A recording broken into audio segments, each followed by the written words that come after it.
most merciful and mighty. Assalamu alaikum to everyone. In the previous lecture we discussed about aerobic respiration, glycolysis, Krebs cycle, and today our lecture is about anaerobic respiration.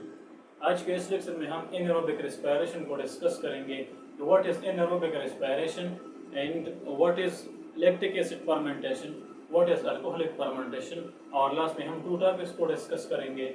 एक हमारे पास Poto respiration और दूसरा हमारे पास है C4 photosynthesis. यानी इस lecture में हम लैक्टिक एसिड फर्मेंटेशन को डिस्कस करेंगे, अल्कोहलिक फर्मेंटेशन को डिस्कस करेंगे और इसके साथ साथ हम डिस्कस करेंगे पोटो रेस्पिरेशन को, और पोटो रेस्पिरेशन के साथ हम डिस्कस करेंगे C4 फोटोसिंथेसिस को. यानी 4 टॉपिक्स को हम कवर करेंगे. एनारोबिक के 2 टॉपिक्स और इसके साथ पोटो रेस्पिरेशन और C4 फोटोसिंथेसिस. और इसमें हम मुख्तलिफ एमसीक्यूज जो कि ई-टाइम इंडिकेट से ई-टाइम इंडिकेट में वो जो एमसीक्यूज बनाते हैं इस एमसीक्यूज को भी डिस्कस करेंगे, क्योंकि हमारा जो लेक्चर का जो सेशन है इसमें हम फोकस करेंगे ई-टाइम इंडिकेट को. यानी ई-टाइम इंडिकेट में अप्रॉक्सीमेटली हमारे पास 81 एमसीक्यूज बायोलॉजी के पोर्शन से आते हैं. तो ये 81 एमसीक्यूज को हम कवर करेंगे फर्स्ट ईयर के बायोलॉजी के बुक से और सेकेंड ईयर के बायोलॉजी बुक से. तो स्टार्ट लेते हैं कि व्हाट इज एनारोबिक रेस्पिरेशन और एनारोबिक रेस्पिरेशन से वो किस तरह के एमसीक्यूज बनाते हैं, तो इसको डिस्कस करते हैं. What is anaerobic respiration. हमारे पास हमारा टॉपिक है anaerobic respiration. Anaerobic respiration. Anaerobic respiration basically हमारे पास an mean no, aerobic mean oxygen और रेस्पिरेशन को हमने पहले जो लेक्चर है इसमें डिस्कस किया था कि रेस्पिरेशन हमारे पास क्या है. सिंपली डिस्कस करते हैं कि what is respiration. Simply means the energy releasing process is called respiration. यानी वो प्रोसेस, वो रिएक्शन, वो प्रोसेस, वो फिनोमेना इसमें हमारे पास इसमें एनर्जी रिलीज होता है. इस किस्म के रिएक्शन, इस किस्म के प्रोसेस को हम कहते हैं respiration. What is anaerobic respiration. Anaerobic respiration is basically हमारे पास there is no need of oxygen. There is no need of oxygen. There is no need of oxygen. यानी हमारे पास इस तरह का रेस्पिरेशन जिसमें हमारे पास ऑक्सीजन जो है यूज नहीं होता है. विदाउट ऑक्सीजन यानी वो रेस्पिरेशन जिसके लिए ऑक्सीजन की जरूरत नहीं होती है, इसको हम कहते हैं anaerobic respiration. In other words, the respiration which do not need free oxygen is called anaerobic respiration. यानी एनारोबिक रेस्पिरेशन हमारे पास वो रेस्पिरेशन है इसमें हमारे पास ऑक्सीजन मॉलिक्यूल यूज नहीं होता है और विदाउट ऑक्सीजन ये प्रोसेस और ये रिएक्शन होगा. What is the difference between aerobic and anaerobic respiration. The main difference in the aerobic and anaerobic respiration is that in the aerobic respiration there is many large amount of energy is released, while in the anaerobic respiration there is a small amount of energy is released. Which one is important, aerobic or anaerobic? Your answer is anaerobic respiration. अगर वो आपसे इस तरह के MCQs पूछता है कि which one is important in the respiration, anaerobic or aerobic, your answer is anaerobic because it produce rapid amount of energy. ये small amount of energy release करता है लेकिन ये रैपिडली एनर्जी को प्रोड्यूस करता है, इसलिए ये हमारे पास इम्पोर्टेंट है as compare to aerobic respiration.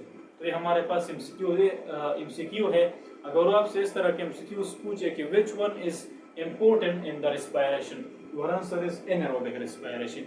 यानी एनारोबिक रेस्पिरेशन हमारे पास इसका इम्पोर्टेंट ज्यादा है as compare to aerobic respiration. तो ये हमारे पास एनारोबिक रेस्पिरेशन का सिंपल डेफिनेशन था कि what is anaerobic respiration. Your answer is there is no need of free oxygen for the anaerobic respiration. इसके 2 टाइप्स है हमारे पास. there are 2 types. There are 2 types of anaerobic respiration. 2 types. First हमारे पास क्या है, lactic acid fermentation. Acid fermentation. And anaerobic respiration is also called what? Anaerobic respiration is also called fermentation. ये भी आपने MCQs के लिए याद करना है. Which one is anaerobic respiration is also called fermentation, while the aerobic respiration is also called cellular respiration. तो MCQ discuss करते हैं। The first is that the aerobic respiration is also called what your answer is pseudo respiration. Aerobic respiration हमारे पास pseudo respiration है और anaerobic respiration हमारे पास fermentation है. Anaerobic respiration is also called fermentation while the aerobic respiration is also called pseudo respiration.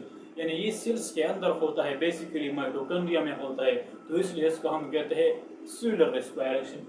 Anaerobic respiration is also called fermentation. इसके two types. First हमारे पास है lactic acid fermentation. Lactic acid fermentation is the respiration in which the lactic acid formation is occur. यानी ये हमारे पास इस तरह का respiration है, इस तरह का फर्मेंटेशन है जिसमें हमारे पास लैक्टिक एसिड का फॉर्मेशन होता है और ये बेसिकली हमारे पास मसल सेल्स में होता है. मसल सेल्स में होगा और मसल सेल्स के साथ साथ हमारे पास होगा माइक्रो ऑर्गेनिज्म में. माइक्रो ऑर्गेनिज्म यानी हमारे पास जो लैक्टिक एसिड फर्मेंटेशन है ये मसल सेल्स के अंदर होगा और मसल सेल के साथ साथ माइक्रो ऑर्गेनिज्म, यानी मसल सेल और माइक्रो ऑर्गेनिज्म में हमारे पास लैक्टिक एसिड फर्मेंटेशन होगा और ये 2 स्टेप्स में कंप्लीट होगा. फर्स्ट स्टेप क्या है, ग्लूकोज 2 ATP के साथ कंबाइन होगा और इसके रिजल्ट में हमारे पास बनता है pyruvic acid plus 4 ATP. Pyruvic acid plus 1 plus 4 ATP. Pyruvic acid बनता है और इस पायरोइक एसिड के साथ 2 ATP बनता है और नेक्स्ट स्टेप में हमारे पास फिर जो पायरोइक एसिड है, पायरोइक एसिड और ये कन्वर्ट होगा लैक्टिक एसिड तक. लैक्टिक एसिड इस दौरान में हमारे पास NADH2 जो है ये हाइड्रोजन को लॉस करेगा और ये NAD प्लस बनता है क्योंकि हाइड्रोजन लॉस करता है यानी इलेक्ट्रॉन लॉस करता है और इस दौरान पायरोइक एसिड कन्वर्ट होगा लैक्टिक एसिड में. तो ये हमारे पास क्या है, लैक्टिक एसिड फर्मेंटेशन. सिंपली इसमें हमारे पास जो फर्स्ट स्टेप है वो ये है कि ग्लूकोज ATP के साथ कंबाइन होगा 2 ATP और पायरोइक एसिड और 4 ATP बनता है. फिर पायरोइक एसिड कन्वर्ट होगा लैक्टिक एसिड तक. And these all reaction, these all process, this all fermentation is called what? Lactic acid fermentation. Why this is called lactic acid fermentation? Because the end product of this fermentation is lactic acid. That's why it is called lactic acid fermentation. And only 2 ATP molecule is produced in this reaction. In this step, ये 2 ATP use करेगा और 4 ATP हमारे पास बनता है 4 ATP. तो ये 4 ATP basically 2 ATP हमारे पास बकाया रह जाता है और 2 ATP इसमें यूज होता है और 2 ATP हमारे पास रिलीज होता है. तो इसमें हमारे पास क्या होता है, rapid production of ATP occur in the lactic acid fermentation. Lactic acid fermentation में बेसिकली हमारे पास रैपिड ATP मॉलिक्यूल्स बनता है. That's why it is more important as compare to aerobic respiration. तो ये हमारे पास लैक्टिक एसिड फर्मेंटेशन है. MCQ किस तरह आता है, इससे MCQ इस तरह आता है कि lactic acid fermentation occur in muscle cell as well as the microorganisms. वो आपसे इस तरह के MCQs पूछता है कि in the muscle cell which type of fermentation is occur, your answer is lactic acid. यानी मसल सेल में बेसिकली हमारे पास लैक्टिक एसिड फर्मेंटेशन होगा और माइक्रो ऑर्गेनिज्म के अंदर भी हमारे पास लैक्टिक एसिड फर्मेंटेशन होगा. तो ये हमारे पास सिंपल MCQ जो है एनारोबिक रेस्पिरेशन से आता है. तो हमारे पास फर्स्ट टाइप है. सेकंड टाइप को डिस्कस करते हैं which is alcoholic fermentation. Alcoholic fermentation is basically इसमें हमारे पास अल्कोहल बनता है. That's why it is called what, it is called alcoholic fermentation. Alcoholic fermentation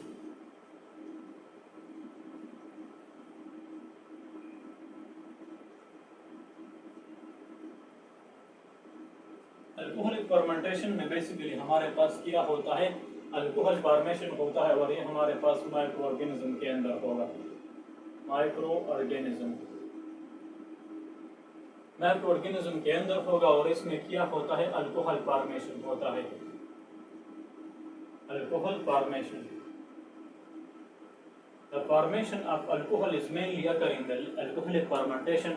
That's why it is called alcoholic fermentation. First step क्या होगा, ये भी 2 steps में complete होगा. फर्स्ट स्टेप में बेसिकली हमारे पास glucose plus 2 ATP glucose plus 2 ADP फिर चेंज होगा पायरोइक एसिड प्लस 4 ATP।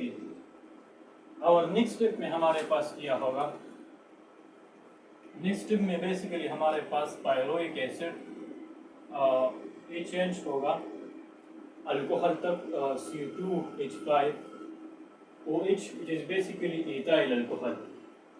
और इसके साथ हमारे पास इसमें एक अहम रिएक्शन होता है, एक अहम, और वो है carbon dioxide is released. This is MCQ in the alcoholic fermentation. इस स्टेप में हमारे पास NADH2 यूज होता है, NAD हमारे पास बनता है। तो आपने MCQ के लिए याद करना है, this is MCQ in the alcoholic fermentation. In the alcoholic fermentation, there is decarboxylation is occur. What is decarboxylation? The removal of carbon dioxide is occur. Removal of what? Removal of carbon dioxide is basically occur in the alcoholic fermentation, and this process is called decarboxylation. वो आपसे इस तरह के MCQs पूछता है यूट indicate में कि in the alcoholic fermentation there is the removal of carbon dioxide, and this process is called what? Your answer is decarboxylation. In other words, decarboxylation is also occur in the dash fermentation. Your answer is alcoholic fermentation. Alcoholic fermentation में basically हमारे पास carbon dioxide remove होगा, और lactic acid fermentation में हमारे पास carbon dioxide remove ना होगा। ये आपने MCQs के लिए याद करना है। In the alcoholic fermentation there is the release of carbon dioxide, while in the lactic acid fermentation there is no release of carbon dioxide। तो ये हमारे पास क्या है, ये हमारे पास anaerobic respiration है, lactic acid fermentation और alcoholic fermentation। इसमें हमारे पास rapidly energy release होगा, इसलिए important है। और basically only and only the 2 ATP molecule is produced, but in the exception is there that the alcoholic fermentation here is the formation of carbon dioxide occur, while in the lactic acid fermentation there is no formation of carbon dioxide। तो ये अपने MCQs के लिए याद करना है कि हमारे पास anaerobic respiration है। नेक्स्ट स्टेप हमारे पास, नेक्स्ट जो टॉपिक है वो हमारे पास क्या है, नेक्स्ट टॉपिक बेसिकली हमारे पास है photo respiration. Photo respiration, photo respiration. What is photo respiration? Photo respiration basically हमारे पास एक एबनॉर्मेलिटी है जो कि सेल्स के अंदर होगा, और सेल्स के लिए हमारे पास क्या है, हार्मफुल है। हार्मफुल भी है और बेनिफिशियल भी है, लेकिन इसको हम डिस्कस करते हैं कि किस तरह हार्मफुल है और किस तरह बेनिफिशियल है। What is photo respiration? Photo respiration is basically a respiration in which the oxygen is combined with the RUBP molecule।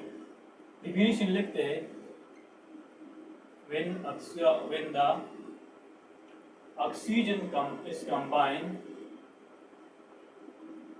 when oxygen is combined with RUBP and form what? And form glycolate,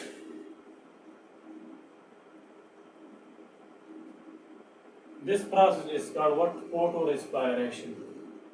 इस process को हम कहते हैं what? इस process को हम कहते हैं photo respiration। What is photo respiration? A photo respiration is basically a respiration in which the oxygen molecule is combined with the RUBP, ribulose biphosphate, to form glycolate। This process is called photo respiration। ये किस तरह होता है, हमारे पास जब heart condition आ जाता है और टेम्परेचर बहुत ज़्यादा हो जाता है हार्ट समर्स में, तो प्लांट जो स्टोमेटा है प्लांट का, ये स्टोमेटा ये क्लोज करता है। तो इस दौरान हमारे पास न ऑक्सीजन एंटर होगा और न कार्बन डाइऑक्साइड हमारे पास किया होगा, न ऑक्सीजन का रिलीज होगा और न कार्बन डाइऑक्साइड एंटर होगा सेल्स के अंदर, प्लांट्स के अंदर। तो इस कंडीशन में हमारे पास oxygen inside of the cell, inside of the plant बहुत ज़्यादा होता है और कार्बन डाइऑक्साइड बहुत ज़्यादा कम होता है। और RUBP बेसिकली हमारे पास कंबाइन होता है नॉर्मल कंडीशन में कार्बन डाइऑक्साइड के साथ, कार्बन डाइऑक्साइड के साथ कंबाइन होता है, और इस दौरान ये ऑक्सीजन के साथ कंबाइन होता है। जब ये RUBP कार्बन डाइऑक्साइड के साथ कंबाइन होता है तो ये हमारे पास PGA जो कंपाउंड है, PGA बनता है और PGAL बनता है डार्क रिएक्शन में, और इसके लिए एक एंजाइम दरकार है, इसको हम कहते हैं रोबेस्को। Which one? रोबेस्को। ये अपने एमसीक्यूज के लिए याद करना है। RuBP when combined with carbon dioxide, this process is occur with an enzyme and this enzyme is called Robesco. Robesco has two properties. It is जिस तरह हम केमिस्ट्री में पढ़ते हैं एम्पोटेरिक और एम्पेफिलिक इन नेचर, तो इस तरह के बिहेवियर शो करता है। ये हमारे पास ऑक्सीजनेज भी है। Robesco is what? Robesco is basically oxygenase as well as carboxylase. Oxygenase भी है और कार्बोजाइलेज भी है। ये ऑक्सीजनेज भी है और कार्बोजाइलेज भी है, यानी ये ऑक्सीजन के साथ भी कंबाइन होता है और कार्बन डाइऑक्साइड के साथ भी कंबाइन होता है, लेकिन ये इसके मेजॉरिटी यानी इसके अमाउंट पर डिपेंड करेगा। अगर कार्बन डाइऑक्साइड ज्यादा है तो रोबेस्को हमारे पास RuBP कार्बन डाइऑक्साइड के साथ कंबाइन करेगा, और अगर ऑक्सीजन का अमाउंट ज्यादा है तो फिर ऑक्सीजन और RuBP कंबाइन होगा और ग्लाइकोलेट फॉर्मेशन होगा। तो ये फूड रेस्पिरेशन बेसिकली हमारे पास हॉट समर्स में और जब टेम्परेचर बहुत ज़्यादा होता है डे टाइम्स, तो इस कंडीशन में फूड रेस्पिरेशन होता है और ये हमारे पास फोटोसिंथेसिस के अपोजिट है। Antagonist of the photosynthesis is photo respiration, और ये हमारे पास बेसिकली 3 स्टेप्स इसमें होता है। इन 3 स्टेप्स को डिस्कस करते हैं। फर्स्ट स्टेप हमारे पास क्या होता है? फर्स्ट स्टेप बेसिकली क्लोरोप्लास्ट में होता है। फर्स्ट स्टेप क्लोरोप्लास्ट में क्या होता है कि RuBP combine with oxygen and form what? Glycolate। और फिर हमारे पास जो सेकंड पार्ट है, सेकंड स्टेप हमारे पास होगा परऑक्सीसोम में। परऑक्सीसोम में बेसिकली क्या होगा, ये जो ग्लाइकोलेट है, ग्लाइकोलेट हमारे पास चेंज होगा ग्लाइसिन तक, ग्लाइसिन तक ये कन्वर्ट होगा। और थर्ड जो स्टेप है ये हमारे पास होगा माइटोकॉन्ड्रिया के अंदर। माइटोकॉन्ड्रिया के अंदर ये किस तरह होगा कि हमारे पास ग्लाइसिन बेसिकली कन्वर्ट होगा serine plus carbon dioxide, serine plus what? Carbon dioxide. तो ये हमारे पास 3 स्टेप्स में होगा। फर्स्ट स्टेप क्लोरोप्लास्ट के अंदर होगा, और सेकंड स्टेप होगा परऑक्सीसोम के अंदर, और थर्ड स्टेप बेसिकली हमारे पास माइटोकॉन्ड्रिया में होगा। तो ये अपने एमसीक्यूज के लिए याद करना है कि when the RuBP combine with oxygen and form glycolate, this process and this step occur in chloroplast. ये क्लोरोप्लास्ट के अंदर होगा, और जब ग्लाइकोलेट चेंज हो ग्लाइसिन तक तो ये प्रोसेस हमारे पास परऑक्सीसोम के अंदर होगा, और जब ग्लाइसिन कन्वर्ट होगा सीरीन प्लस कार्बन डाइऑक्साइड तक तो ये जो थर्ड स्टेप है ये बेसिकली माइटोकॉन्ड्रिया के अंदर होगा।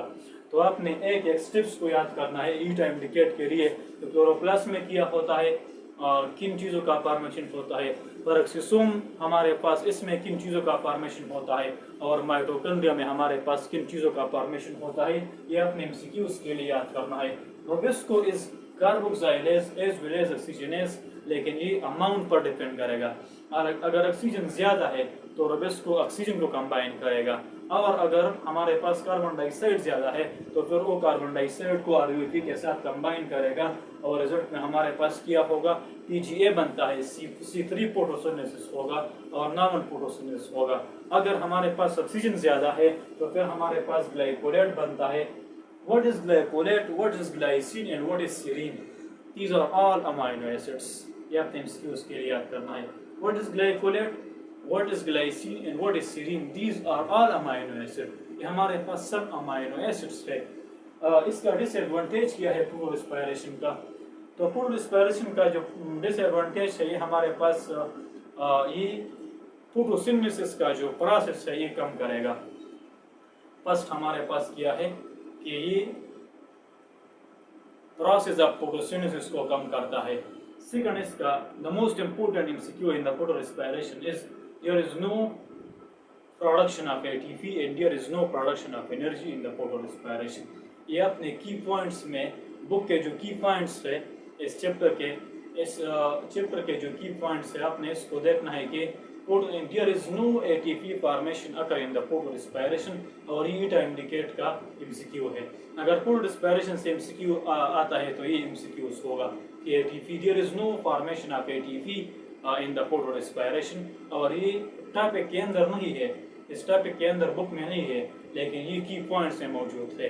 बुक के लास्ट में जो की पॉइंट्स है इसमें हमारे पास एक पॉइंट ये है कि there is no formation of ATP, there is no formation of energy occur in the photorespiration. तो ये हमारे पास इसका डिसएडवांटेज है। What is the advantage of the photorespiration? इसका एडवांटेज भी है, बुक में हमारे पास इसका जो एडवांटेज है वो नहीं लिखा है, लेकिन इससे साबित होता है कि इसका एडवांटेज भी है। इसका एडवांटेज हमारे पास क्या है, ये कार्बन डाइऑक्साइड प्रोड्यूस करेगा, यानी जब कार्बन डाइऑक्साइड सेल के अंदर नहीं है तो ये कार्बन डाइऑक्साइड को क्या करता है, कार्बन डाइऑक्साइड को प्रमोट करेगा, कार्बन डाइऑक्साइड का फॉर्मेशन करेगा, और फिर कार्बन डाइऑक्साइड आरयूपी के साथ कंबाइन होगा और पीजीए हमारे पास बनता है। ये हमारे पास सेल के लिए बेनिफिशियल भी है, लेकिन सेल के लिए हार्मफुल भी है।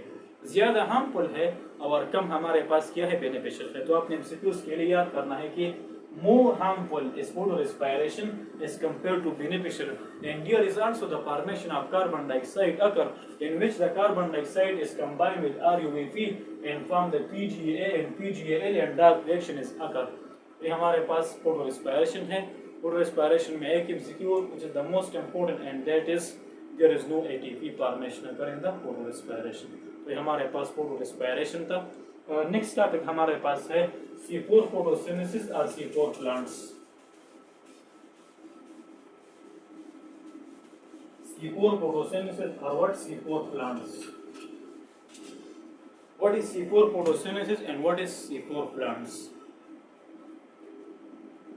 C4 photosynthesis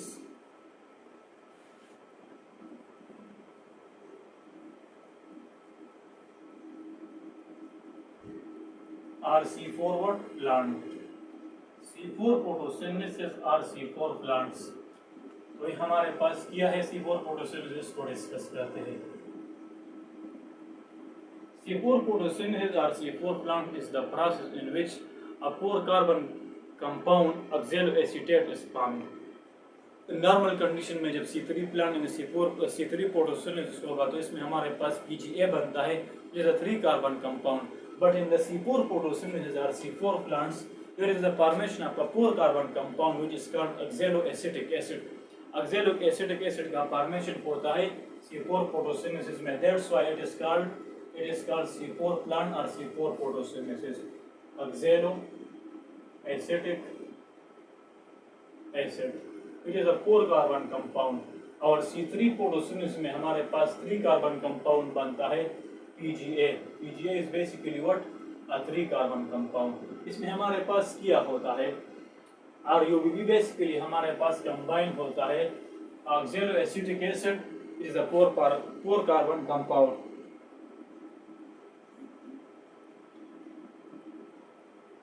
it is a 4 carbon compound, dark reaction में हमारे पास ये होगा, और ये बेसिकली हमारे पास एक हमारे पास क्या है C4 फोटोसिंथेसिस बेसिकली एक एडाप्टेशन है फोटो रिस्पायरेशन के लिए। जब यानी फोटो रिस्पायरेशन हमारे पास C4 फोटोसिंथेसिस और C4 प्लांट्स में नहीं होता है और C3 प्लांट्स में होता है। इसमें oxaloacetic एसिड बनता है और इसमें हमारे पास PGA बनता है। इसमें हमारे पास एक एंजाइम है जिसको हम कहते हैं FIFCO, फास्फोइनोल FIFCO।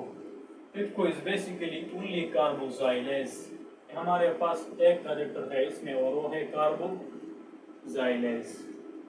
हमारे पास कार्बोक्साइलेज है, ये सिर्फ और सिर्फ कार्बन डाइऑक्साइड के साथ कंबाइन होता है, और रोबिस्को हमारे पास ये कार्बन के साथ कंबाइन होता है और इसके साथ ऑक्सीजन के साथ भी कंबाइन होता है। तो इसलिए तो FIFCO हमारे पास सिर्फ कार्बन डाइऑक्साइड के साथ कंबाइन होगा, तो इसलिए इसको हम कहते हैं C4 फोटोसिंथेसिस, और इसमें 4 कार्बन कंपाउंड बनेगा। इसमें हमारे पास जो C3 प्लांट्स है, C3 प्लांट्स, इसमें बेसिकली हमारे पास C3 प्लांट्स में क्लोरोप्लास्ट बेसिकली मेसोफिल सेल्स में होगा।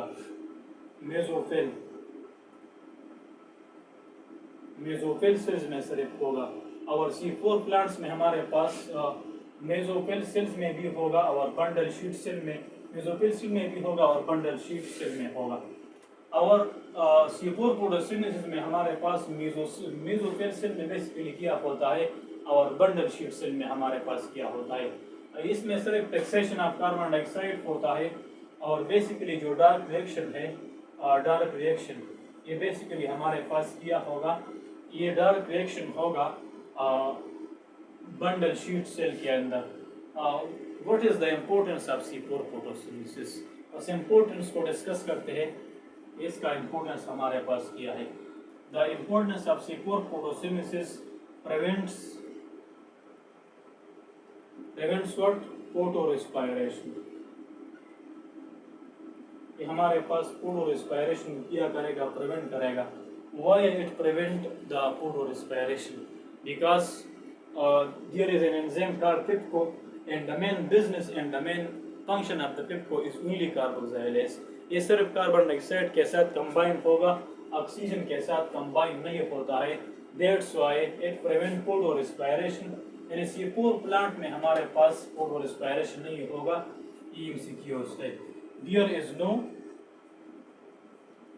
no फोटो रेस्पिरेशन अगर in what, there is no photorespiration occur in the C4 plants।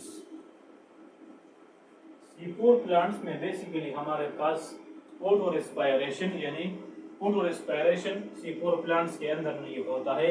E time indicate का MCQ है, और इसका जो एग्जांपल है इसको डिस्कस करते हैं कि इसमें कौन कौन से प्लांट आता है।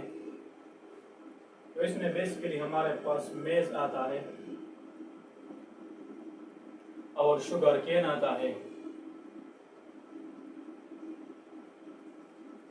शुगर केन और मेज ये हमारे पास 2 प्लांट्स है जो कि C4 फोटोसिंथेसिस का एग्जांपल है, C4 प्लांट का एग्जांपल है। इसको हमने डिटेल में इसलिए डिस्कस नहीं किया क्योंकि इसमें हमारे पास 2-3 MCQ थे, और ये हमने डिस्कस किया कि there is no photorespiration in the C4 photosynthesis. एक MCQ, second MCQ is that there is an enzyme called PIPCO, and PIPCO is only carboxylase, not oxygenase। C3 plant में mesophyll cells सिर्फ और सिर्फ, और C4 plant में mesophyll cell भी है और बंडल शीट सेल भी है। कि हमारे पास इसमें MCQ थे। अगर हम अपने लेक्चर को थोड़ा सा रिकैप करें कि हमने किन किन चीज़ों को डिस्कस किया, तो फर्स्ट ऑफ ऑल हमने डिस्कस किया कि व्हाट इज एनारोबिक रेस्पिरेशन, और एनारोबिक रेस्पिरेशन में बेसिकली हमने लैक्टिक एसिड को डिस्कस किया और अल्कोहलिक फर्मेंटेशन को डिस्कस किया। लैक्टिक एसिड हमारे पास मसल सेल्स और माइक्रो ऑर्गेनिजम्स के अंदर होगा, और अल्कोहलिक फर्मेंटेशन बेसिकली हमारे पास माइक्रो ऑर्गेनिज्म के अंदर होगा। इसके बाद हमने डिस्कस किया फोटो रेस्पिरेशन को, there is no ATP formation occur inside of the photorespiration, as well as there is 3 steps involved। The first step occur in the chloroplast, the second step occur in the peroxisome, and the third step occur in the mitochondria। And there is no ATP formation, and there is it decreases the effect of photosynthesis, and it may occur in the abnormal condition when the stomata of the plant is closed in hot summer and when the temperature is very high। फिर हमने discuss किया C4 photosynthesis को, what is C4 photosynthesis and what is C4 plants. फिर हमने discuss किया PIPCO को, the difference between PIPCO and RuBisCO को हमने डिस्कस किया कि इसमें दोनों में डिफरेंस हमारे पास क्या है।